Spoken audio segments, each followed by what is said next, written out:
Well, hello. Okay.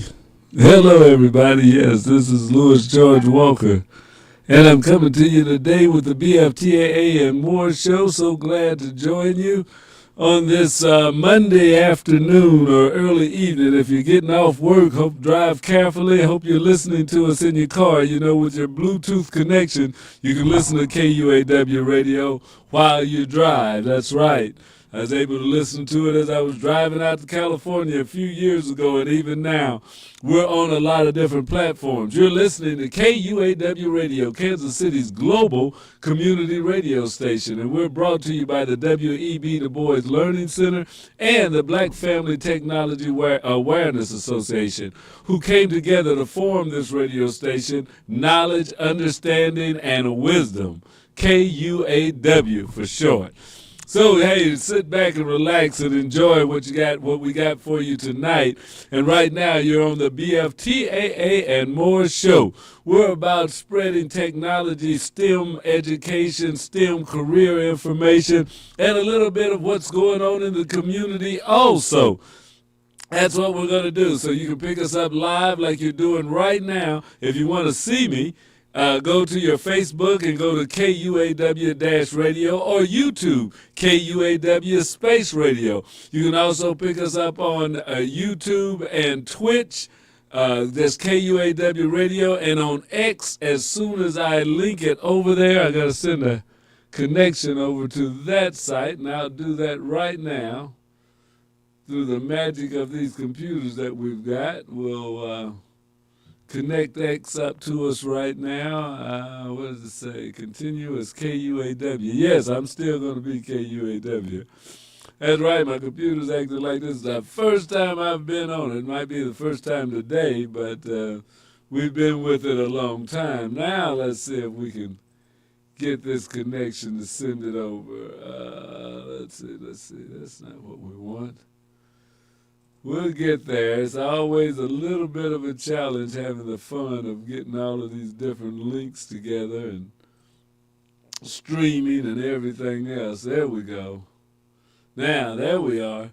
So you can pick up the BFTAA and more show if you go to KUAW Radio on X also, KUAW_radio, and look for the BFTAA and more show, which is streaming to you right now.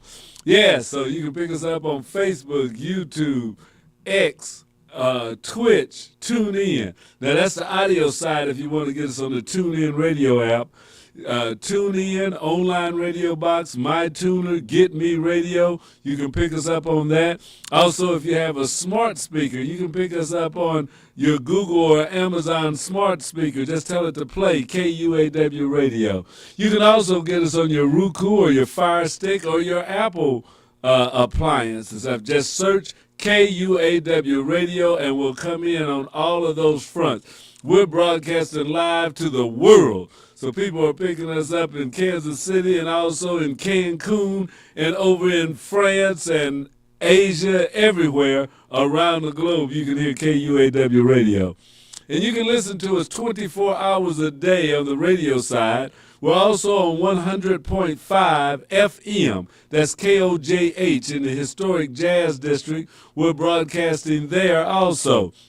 So we'd like for you to join with us. Like and share this show. Tell your friends about us. We have technology information, but we also play a lot of music and entertainment. We have other talk shows and syndicated shows 24 hours a day, 7 days a week. We play blues, jazz. We play some old school R&B. We've got smooth jazz. We've got a lot of different shows on, a lot of syndicated shows and shows that are locally produced. So be sure and check out, like Professor Smooth Jazz here is Kansas City legend, and he broadcasts right from KUAW radio. So hey, sit back and enjoy us. Tell your friends about us. It's time for the BFTAA and More show. Now we're about STEM. One of the things that we'll talk a little bit about is we've got some kids that are involved in our Lego program, and they've got a competition coming up in 12 days. Excuse me. In 12 days, they're going to be competing over at North Kansas City High School in a Lego robotics tournament.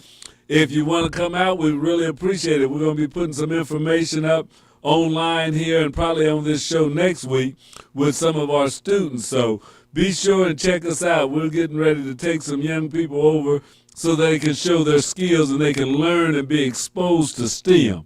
One of the things that we want to do is get kids into having some connections with STEM and STEM careers. A robotics team is a good way to get kids out, hands-on, having some fun, but learning and making the connections and building up that self-confidence that they'll need going forward. So that's something that we're working on with our young people, and we're going to continue to push them to be better and better and better as the time goes on and stuff. We want our young people to be some of the best. So be sure to come out North Kansas City High School on November the 16th. That's Saturday after next. And see our robotics team. They came up with a name last week. What is it? I'm going to have to look that up because we've got to get some T-shirts made. But they just named their team last week. So they changed it from the Cool and Powerful Robotics Team to, the Coding Stars. That's right. So they're now the Coding Stars that'll be out there. They're going to show that their coding abilities are there and on par with everybody else's. So be sure and look out for the Coding Stars who will be performing at the Lego tournament November the 16th at North Kansas City High School. It starts at 12 for the public. The kids will get there at 8, but that's more of a private thing. But at 12 noon, the public showing goes, and you can watch from 12 till about 3:30 of what the kids can do with their robots. So be sure and come out and check them out. We'd love to see you come out. And be sure and tell us that you heard us, you knew what was going on, and you thought you'd come and check it out. So we would just love for you to see what our young people are doing, their parents, and encourage our young people. So that's some of what's going on. We want to make sure that we're involved in STEM because a lot of the jobs, and that was one thing I was reading earlier from the STEM Education Coalition, they talk about the jobs that are coming in STEM. So we want to get our kids involved in that. Now, part of STEM, and STEM stands for Science, Technology, Engineering, and Math.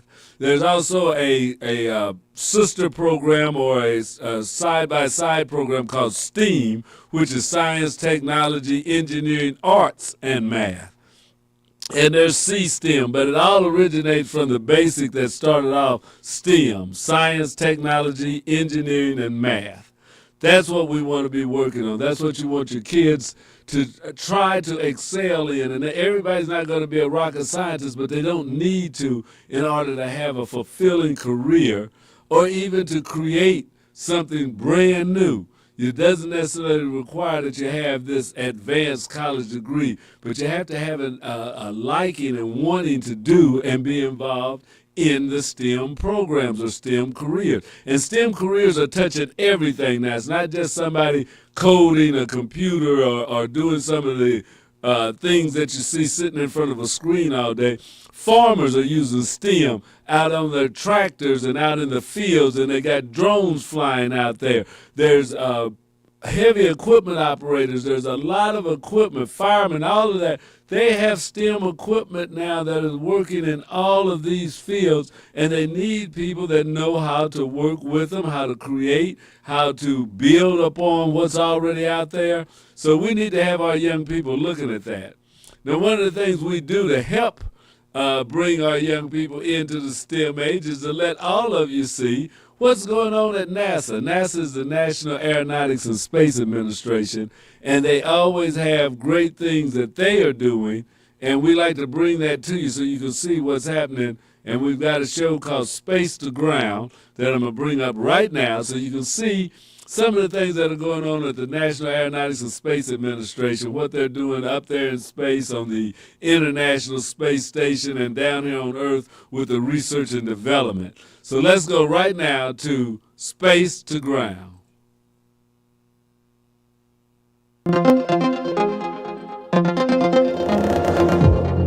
Welcome to Space to Ground. I'm Chelsea Bayarte. Election Day in the United States is coming up on November 5th, and Americans are hitting the polls. We know that absentee ballots allow people to vote when they're out of their home state, but what happens when you're 250 miles above the Earth during an election cycle? In 1997, astronaut David Wolf became the first American to vote in space while he was aboard the Mir space station, and astronauts have exercised their right to vote ever since. Today, all 4 American astronauts currently on the space station have indicated that they plan to vote in the 2024 presidential election. The process is quite simple. The astronaut fills out a federal postcard application to request an absentee ballot. Once approved, they are set up to vote in space. The encrypted ballots are sent to the astronaut's secure on-orbit email account. The astronaut casts their vote, and the ballots are transmitted to a NASA tracking and data relay satellite. From there, the ballots are relayed down to the agency's White Sands test facility in New Mexico, and then routed to Mission Control in Houston. The final step is to deliver the ballots to the county voting clerk in the county where they live. NASA astronauts Jasmine Mogbelli and Laurel O'Hara also voted in the primaries back in March, and Kate Rubins even made her own makeshift voting booth during the 2020 election. It was her second time voting in space. The space station crew got to celebrate Halloween last week. Holidays aboard the space station look a little different than they do here on Earth, but the crew still took the time to join in on the fun. NASA astronaut Don Pettit shows off his jack-o'-lantern costume. Pettit is known for being an inventor, so of course, his costume lights up. October 31st actually has a special meaning besides Halloween. It's the day that Expedition 1 launched back in the year 2000. It was the International Space Station's first long-duration mission, and it kicked off a continuous human presence aboard the space station when the crew arrived on November 2nd. That means that for the past 24 years, the space station has always had people on board. The crew of 3 spent 4 months installing life support and communication systems and continuing the station's assembly. Space to Ground. NASA's SpaceX Crew 8 mission splashed down on Earth, concluding their 235-day mission, and all 4 crew members are doing well. This means that there's an open parking spot available at the Zenith port of the space station's Harmony module. Next week, Crew 9 is going to get their spacesuits on, climb into their Dragon spacecraft, and move their spacecraft, effectively taking Crew 8's old parking spot. By relocating their spacecraft, it makes room for an upcoming cargo spacecraft to dock next week. You can follow along with the port relocation live on NASA Plus. Our coverage begins at 6:15 a.m. Eastern Standard Time on Sunday, and the Dragon spacecraft will undock just 20 minutes later. It'll travel to its new port and is expected to dock again at 7:18 a.m. That's it for Space to Ground this week. Thanks for watching. All right, that's what's going on Space to Ground, and we're going to move on a little bit further as we jump into that. That's from NASA, and the next program that we're going to show you is going to be about what's up in the sky so that you can look out over the night sky and see what's up for November in the stars. So, Space to Ground, thank you, and now we're going to go to NASA What's Up.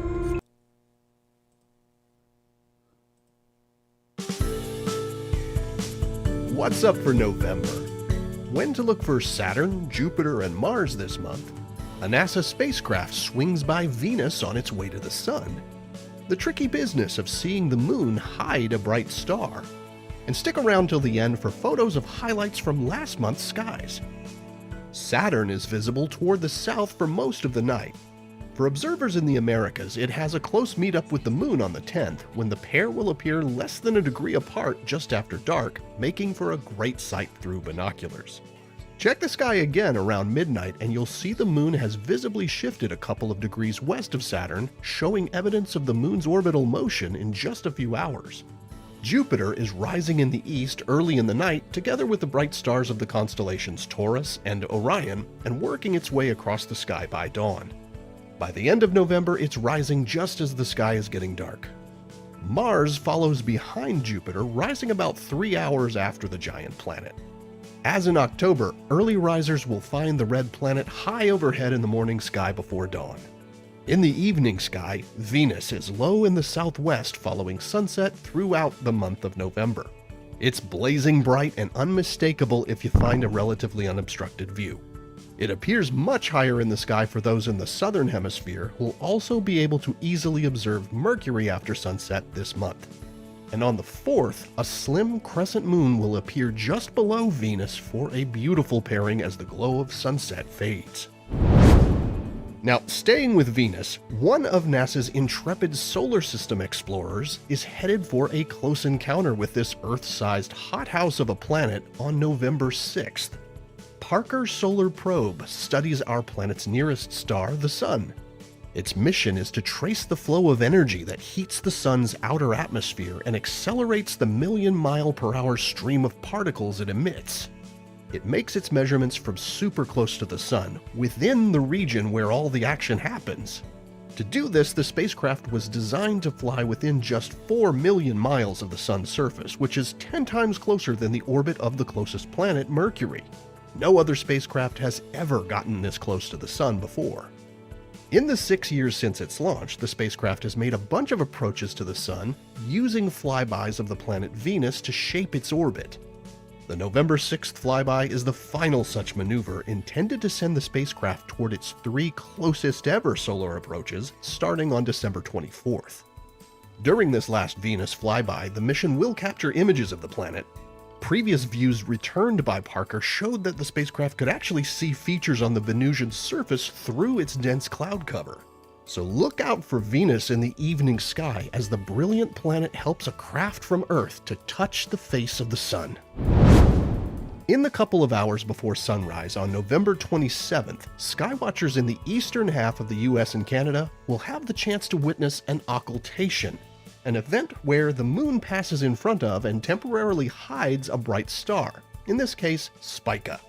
Observers in other parts of the world will see the moon pass extremely close to Spica, but won't see it cover up the star. This occultation is one of a series that began in June and will continue monthly through late next year. These happen as the moon's orbit slowly shifts northward and southward across the sky, and every so often its path crosses in front of Spica monthly for a time. But each occultation is only visible from a small portion of Earth. For example, while this November event favors North American viewers, South American observers will get their chance next April. For US skywatchers, this November occultation is the last good opportunity in this series to see the moon occult Spica until 2032, when a new series of monthly occultations will begin for locations across the globe. Now, if you miss this event, don't worry. The moon also passes in front of 3 other bright stars from time to time. This means that no matter where you're located, you'll have the opportunity before too long to witness the impressive sight of a bright star briefly disappearing behind the moon.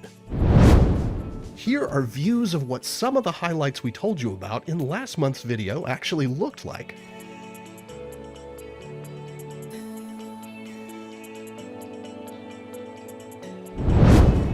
And here are the phases of the moon for November. Stay up to date on all of NASA's missions exploring the solar system and beyond at science.nasa.gov. I'm Preston Dykes from NASA's Jet Propulsion Laboratory, and that's what's up for this month.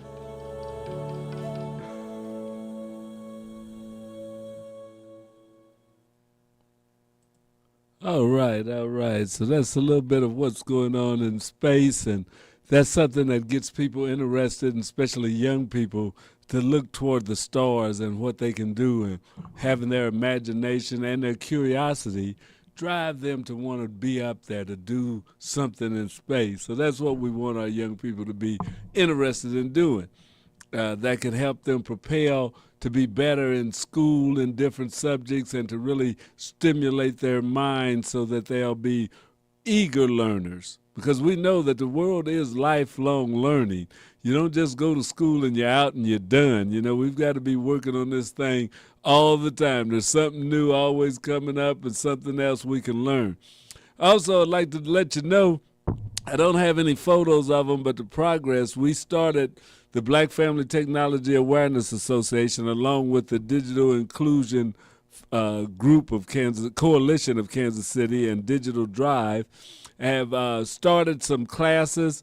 We have a class right now in basic computers that's going on. We have 2 classes. We've got 8 students total, 5 in the first class and 3 in the second one, that they are learning how to set up a computer right out the box, how to start going into it, getting their emails and working with the basic computers. So basic computer class we've got going on now through December.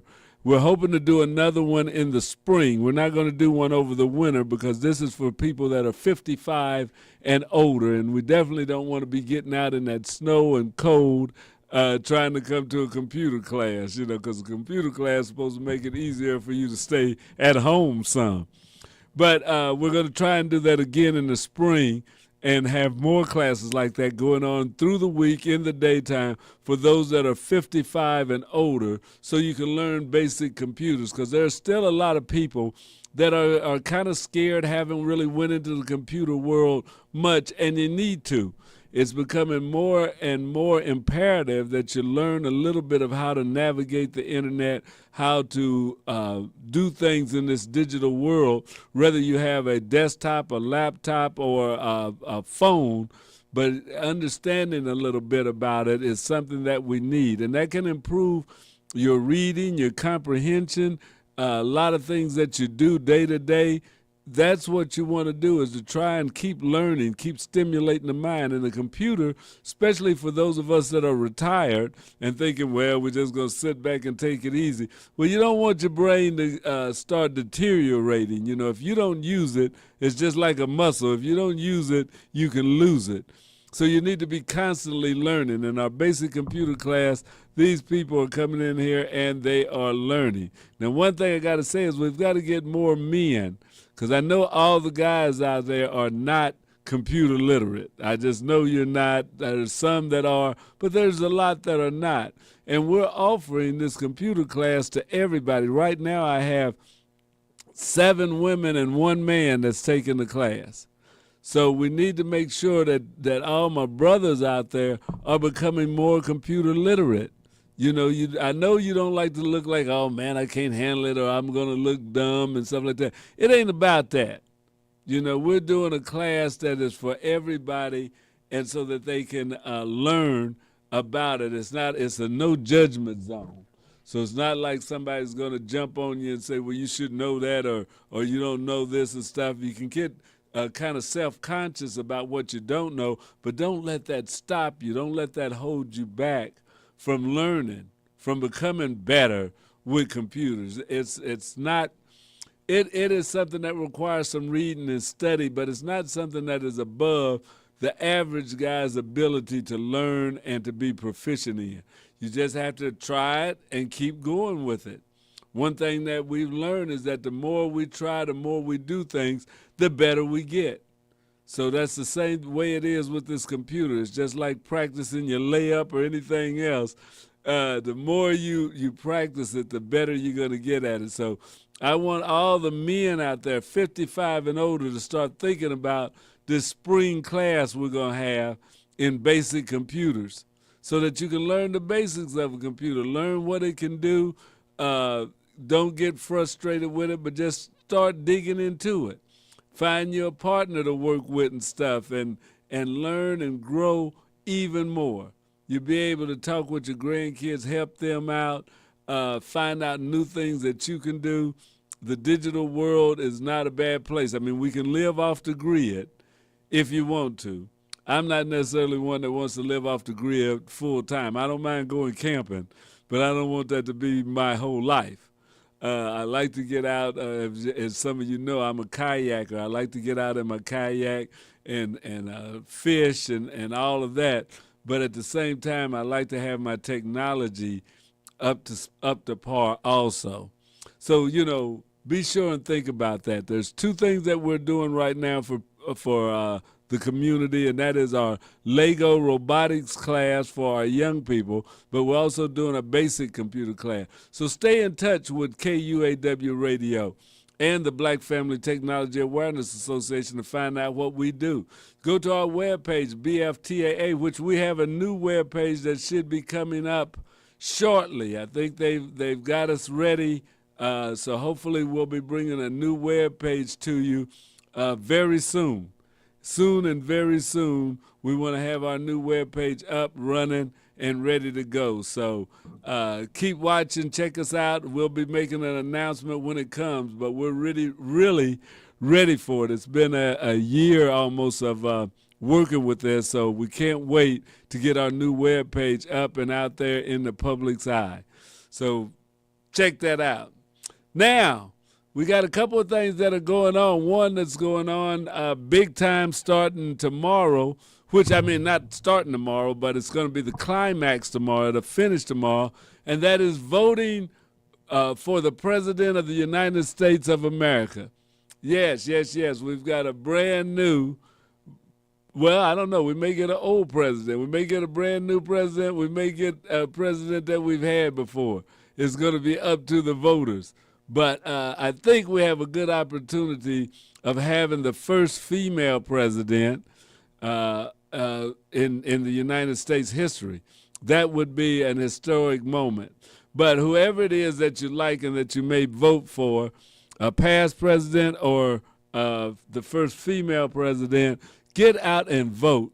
If you haven't voted, I did early voting. I got out there last week, and I live up near Liberty, so it wasn't that hard of a line for me. We had to wait outside maybe 30 minutes at the most, and got in there and voted real quick and was able to get out. The line was moving fast. It wasn't super long. I know I've been hearing of some people that have 2 and 3 hours of waiting in line, and I thought, oh my goodness, that would be kind of a hard one for me. But the voting that I did early, and my wife voted early too. She voted on Tuesday. I voted on Wednesday. We both got it done. So now we are just ready to see what the final outcome is going to be. But if you haven't voted early, it's too late now, and you got to get out and vote tomorrow. But be sure and get out and vote. If you need rides, there are places and people that are giving rides out to the polls. That even if you have a disability or something, they can get you to the polls, blind or in a wheelchair or what have you. The Kansas City area transit, they're coming up with more buses that are going to be taken to the polls. So this is an American thing, is that we have to get to the polls. We need to vote. You need to vote. No excuses. No excuses. No, you need to go out and vote. You need to see or vote for who you want to be the next president of the United States. You need to vote for your senator if you're in Missouri. I don't know if Kansas have any. You got to vote for your House of Representatives. All of them are up for election. We have to vote to see if we're going to have a repeal or of the abortion ban, or if we're going to keep in the abortion ban. But it takes people voting for that. Are we going to have sports betting in the state of Missouri? Are we going to have a new casino down around the Lake of the Ozarks? All of those things are on the ballot. Now, you may be for them or against them, but if you don't vote, your voice will not be heard. You need to get out and vote. No excuses, vote. You know, that's all I can say about that. There's some crazy things going on. One thing I saw on the news in ProPublicas, and let me see if I can pull that up right now. Yeah, it's kind of weird that I see the Make America Great and all of that we hear, and America First thing, all of that. ProPublica had an article out. You see, when did this come out? I don't see a date on it. November the 2nd. November 2nd by Robert Federucci, Justin Elliott, and Alex Mirjowski. I guess that's all of them. I may have messed those names up, other than Justin Elliott, which I know that's right, but Robert Federucci and Alex Merjeski. Anyway, the story is that Trump media has outsourced jobs to Mexico, even as Trump pushes America first. So you know how it says on the campaign trail, Donald Trump threatened businesses that send jobs south of the border, while his own company, the one that runs the Truth Social platform, outsourced coding jobs to workers in Mexico. And that has outraged some of the staffers there. So, yeah, we talk about making America great again. Also about putting tariffs on things and that it's going to help us make money and all that. But then we see that these business people, and not just Trump, but others, they're dealing with people overseas. They're going to deal with people overseas. And that is what happens, you know. So if you put tariffs off, or if you think that the jobs are going to come back, not as long as they can find labor for less, they're going for it. Trump Media, which is a company, it's got Trump's name on it. They're outsourcing to Mexico. And they have a recent whistleblower letter from the staff of Trump's Media's board that has been roiling the company. The complaint is it calls for the board to fire CEO Devin Nunes, a former Republican congressman. The letter alleges he has severely mismanaged the company. It also asserts the company is hiring America last, with Nunes imposing a directive to hire only foreign contractors at the expense of American workers who are deeply committed to our mission. This approach not only contradicts the American first principles we stand for, but also raises concerns about the quality, dedication, and alignment of our workforce with our core values, the complaint reads. So that was a complaint from the board of Trump Media about them outsourcing some of their work, their coding and stuff that goes on with their Truth Social network out there to Mexico. Yeah, the people that are coming across the border that they're so hard on and stuff, well, they're sending them some work.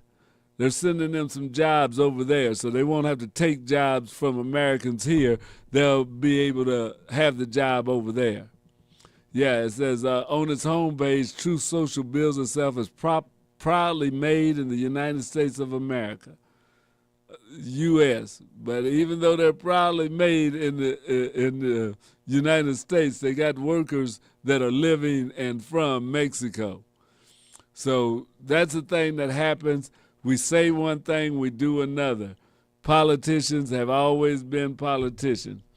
Also, Trump, the Trump organization, and Trump himself has talked about the illegal aliens are going to be voting, that the Democrats are bringing in illegal aliens to vote, when we know illegal aliens can't vote in the United States. You have to be an American citizen. And most places that I know of, you got to have a driver's license, you got to have some form of ID in order to vote. So illegal aliens are coming in. Well, how are they getting all these things that be able to let them vote if they're illegal aliens? You know, there's a lot of smoke screens that get thrown up there, and they put them out, and people don't have time to check them, and they end up believing that it might be true, that the illegal aliens are in the country voting and stuff like that. Most illegal aliens are trying to keep their heads low. If they're illegal, they don't want you to know. They surely don't want to run up to no voting booth showing ID and all of that type of stuff. So I think that Trump and them may be setting up an excuse to say that the election was rigged. As he says, the only way that he can lose is if they cheat. So he's already letting you know that he's going to say if he lost that it was rigged. Now, I think that's kind of, you know, it's like if you're playing a team, if you're getting ready to go into a basketball game and say, the only way these guys are going to beat us is they cheat. So if they win, they beat you by 4 or 5 points or whatever, then you say they cheated. and that to me makes no sense if you can't prove it. You can't say the only way they can win is if they cheated. They're trying to fan some flames of dissent. You know, when you talk like that, you're trying to already start getting some dissent going so that if you lose, you're going to say, see, yeah, I told you. And there's some people that are going to take that and run with it. So we need to be real careful and real suspect of people that start spreading falsehoods and things around to you to get you upset, to get you to do their bidding for them. And so, no, we don't want to do that. We want to work with the fact that our elections have always been free and fair. Nobody has shown that even in the last election that they said was stolen and stuff. There's been no proof of that. There's been cases, there's been people that wanted to and have filed lawsuits to look at things. If anything, people have lost cases and been sued because of slander for saying that the cheating was going on, saying that the voting machine company was rigged, and it was proved it was not, and a lot of money had to get paid out to these companies for that. So don't let them dissuade you into going to vote thinking that, well, they're going to steal the vote or they're going to do this. No, go vote. Everybody needs to go vote. You know, they try and make it seem like it's bad or bad things are happening so you won't go vote. It's a trick. It's a lie, really, straight out, to tell the truth. So be sure and get out there and vote. We need to do that. Yes, yes, yes. Yes, yes, yes, yes. And then another thing that's happening tonight. Let's go for a second over to the sports line. Let's see if we can find any sports. There happens to be a game that's going to be starting in just a little bit.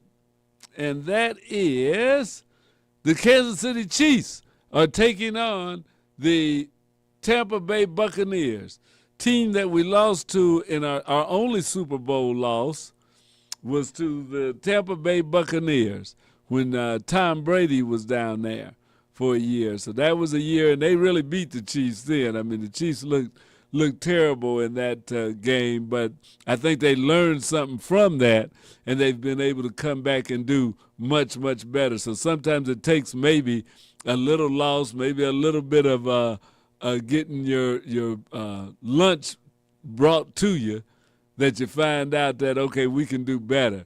And ever since then, the Chiefs have been pretty much on a tear.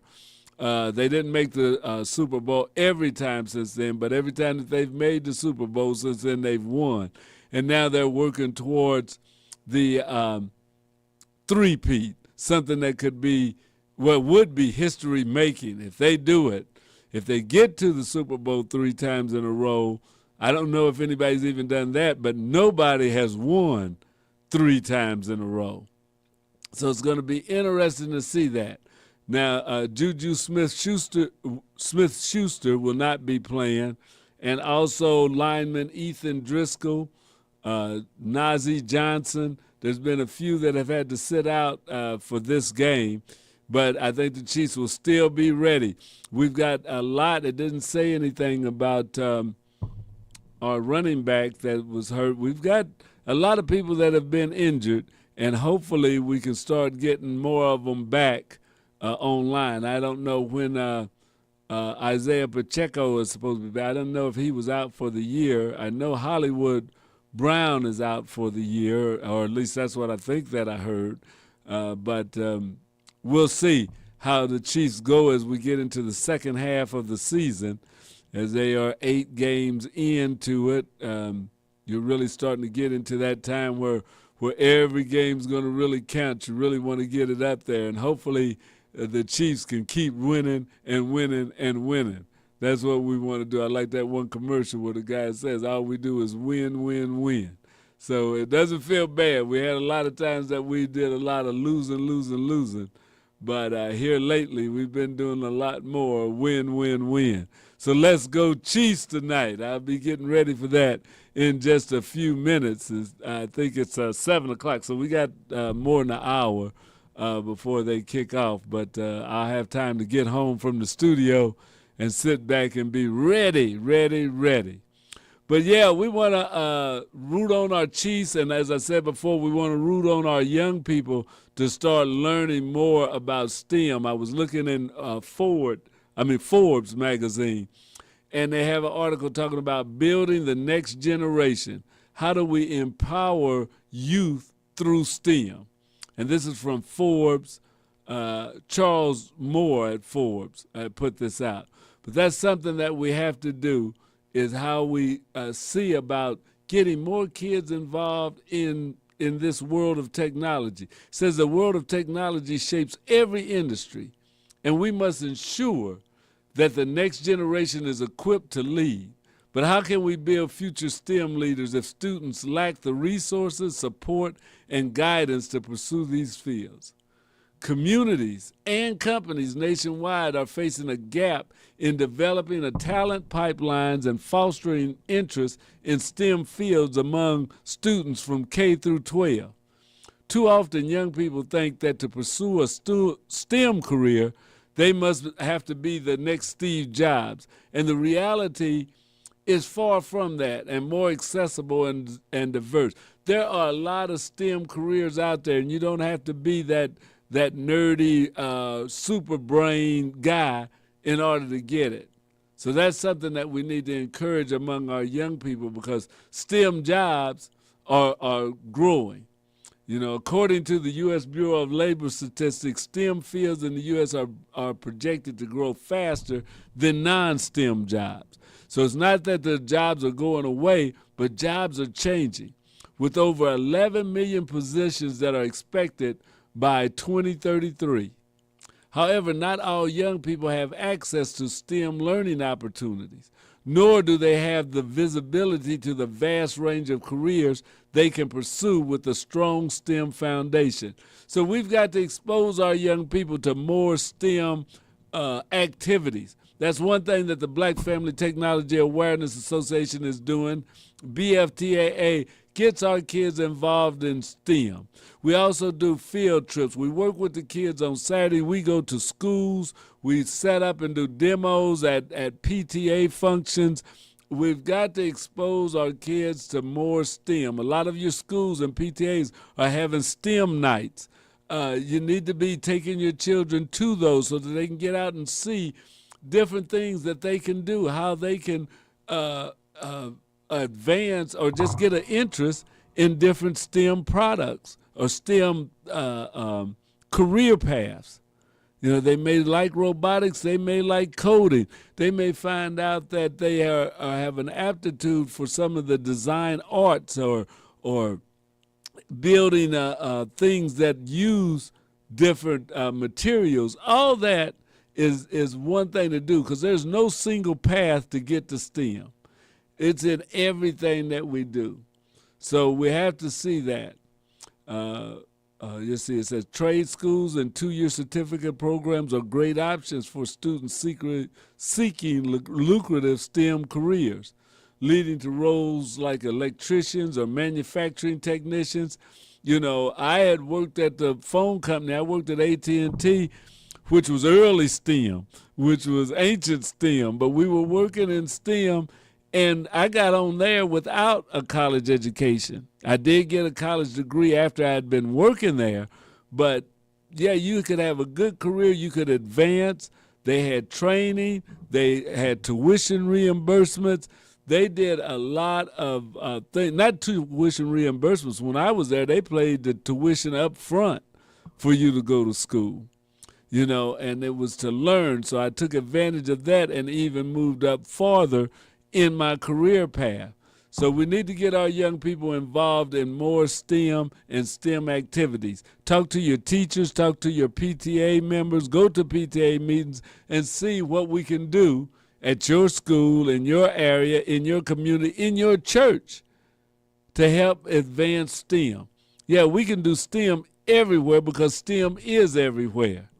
So I'll get off my soapbox right now and let you know that this is the BFTAA and More Show. I am your host, Louis George Walker. I'm glad to be with you. I'm with you every Monday from 5 to 5:45 right here at KUAW Radio. You can pick us up. Go in Google and search KUAW and see of all the different ways you can pick us up. Go to KUAW.org and you will see links, click on buttons that'll get you to KUAW Radio. You can pick us up all over the World Wide Web on your Roku, your Fire Stick. We are there. So we got some music coming up for you tonight, and we're ready for you to sit back and let it roll with you. So sit back now, get ready for just some old school music and some jazz that's getting ready to start playing at 6 o'clock. So this is George Walker with the BFTAA and More Show, letting you know that I enjoy coming to you every Monday from 5 to 5:45, and I will see you again next week as we do BFTAA and more. Have a great week.